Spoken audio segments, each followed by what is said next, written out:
quando eu era cristã, eu notava que o discurso não fazia muito sentido. Por quê? Eu olhava para as pessoas de fora do mundo, que pretensamente eram para ser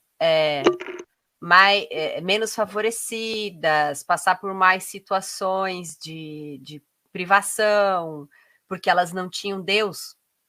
Aí eu via que elas eram, às vezes, até mais felizes do que eu.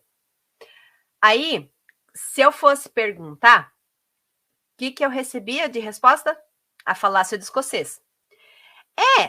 Fulaninha é mais feliz que você hoje, mas é uma felicidade que não dura.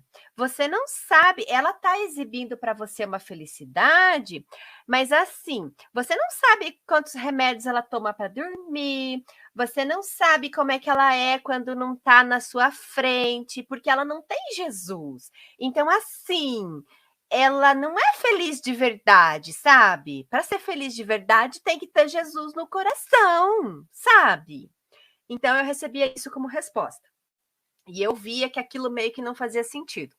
Por outro lado, eu via que as pessoas que estavam numa determinada religião, elas tinham determinados padrões sociais rígidos para seguir. E para algumas pessoas isso fazia sentido. Então, elas largavam o álcool, por exemplo, se convertiam à religião, e a religião passava a funcionar para ela como alcoólatras anônimos, sabe? Alcoólicos anônimos. Por quê? O que elas faziam? Elas tinham ali o apoio para largar a bebida, que era um vício mais aparente, certo? Que causava dano social e que você via visivelmente aquela pessoa, ela bebia, ela ficava violenta, ela começava a quebrar coisas dentro de casa, ela agredia familiares, e aí quando ela ia para a igreja, ela passava obrigatoriamente por um processo de desintoxicação. A religião dizia para ela que se ela colocasse álcool na boca dela, ela estaria pecando, e ela se condicionava. Não, agora eu tenho um Deus, Deus me salvou do vício da bebida, e para honrar esse Deus, eu nunca mais vou colocar uma gota de álcool na minha boca. Então, quando a pessoa tinha um vício dessa magnitude e ela conseguia se apegar à religião, é quase como se ela estivesse substituindo aquele vício que tinha um estrago social grande pela religião. O mecanismo, a recompensa era a mesma. Porque você tem, veja, o vício nada mais é do que um hábito que tem por consequência uma liberação de dopamina igual, mas uma consequência ruim, certo? Então você tem vício em cigarro. Por que você fuma o cigarro? Porque você lá no seu circuito límbico, quando a nicotina alcança determinados receptores, você alcança a sensação de prazer. Tanto que um dos medicamentos que funciona para você diminuir o vício em cigarro e ficar suportável você abandonar, é justamente quebrando essa conexão entre receptores. Então, a pessoa fuma um cigarro e ela não tem mais o prazer que o cigarro costuma dar. Por quê? Porque você está tomando um medicamento que inibe os receptores no cérebro, então eles não conseguem receber a carga total de nicotina, e aí ela sente menos prazer fumando e pode acabar sentindo até um pouco de nojo, um pouco de ânsia, porque aí a parte boa do cigarro não vem, que é aquela sensação de bem-estar, de relaxamento, a dopamina sendo liberada, não vem, e aí o que acontece? Essa pessoa, ela fica até com aquele aspecto ruim do cigarro, por exemplo, o gosto, o cheiro, começa a salientar para ela e não tem a parte do prazer, porque ela tolera o cheiro e o gosto por conta do prazer que ela recebe pela nicotina. Se não tem a nicotina para dar o prazer, o que sobra é a parte negativa, então você consegue largar o vício, né? É um medicamento que tem seus efeitos colaterais e é assim que ele funciona, né? É sempre bom lembrar. E aí, para mim, como é que funcionava a religião nesse sentido? Te livrava, porque tinha aquele sistema rígido de regras, e aí você seguia aquilo que era um programa de alcoólatras anônimos, sabe? Tipo, e veja, é engraçado porque se a pessoa tem um comportamento de bater nos outros motivado pela bebida, tá? Ela ia para a igreja, ela ouvia lá do pastor que a mulher tinha que ser submissa, mas ele tinha que ser o cara que amava a esposa como ama o próprio corpo, certo? Se ele conseguisse internalizar essa parte do eu tenho que amar a esposa como eu amo o próprio corpo, muito provavelmente, e se a bebida é que deixava ele desinibido e valentão para quebrar as coisas e bater nas pessoas, que é uma coisa bem interessante. A pessoa bebe e fica fortona, né?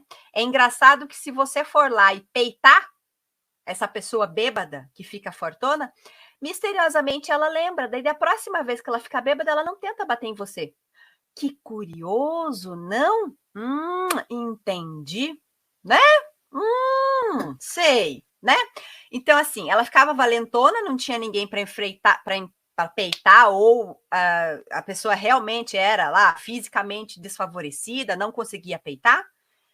E aí ela ia para a igreja, se ela internalizasse bem a parte do não vai pegar bem se a tua mulher chegar roxa na igreja, aí ele parava de bater nela, entende?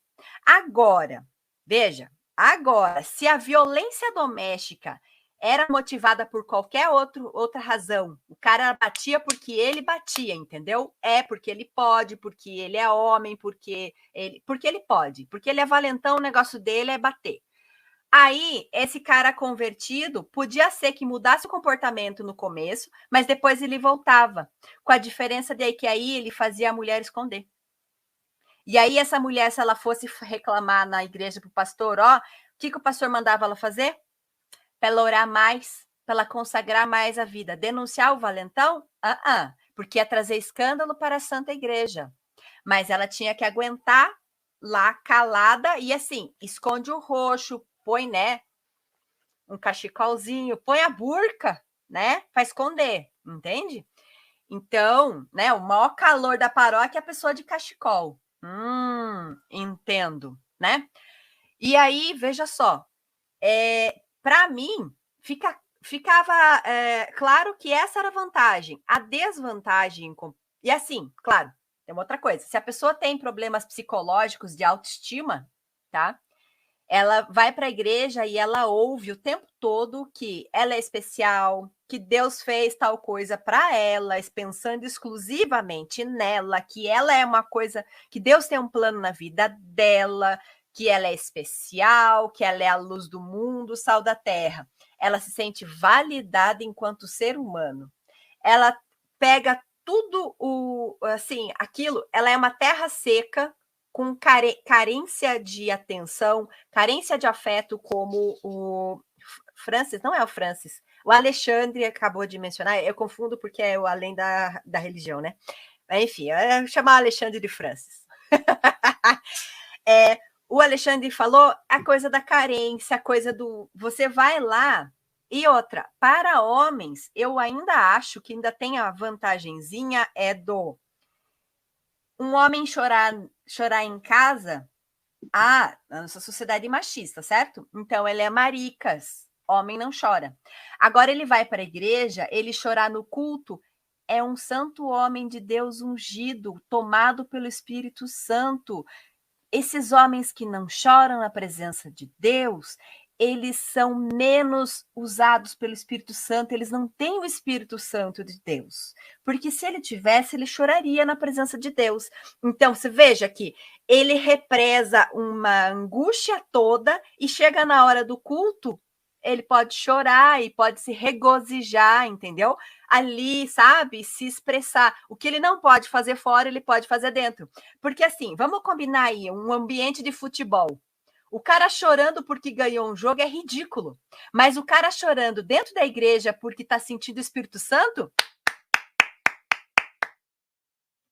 entendeu?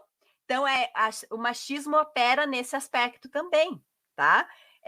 De aí você valida o sentimento desses homens. Dentro daquele ambiente, ele super pode fazer essa expressão sem ser criticado por isso. Na verdade, vai ser até ovacionado por isso.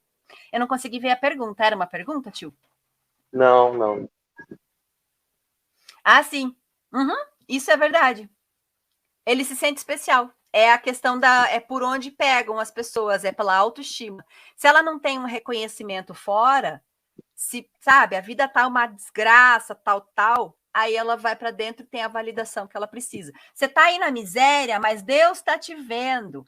Eu, o Senhor, mando dizer para a minha serva que Deus observa as suas madrugadas de joelho e Deus está providenciando uma vitória na sua vida, minha irmã.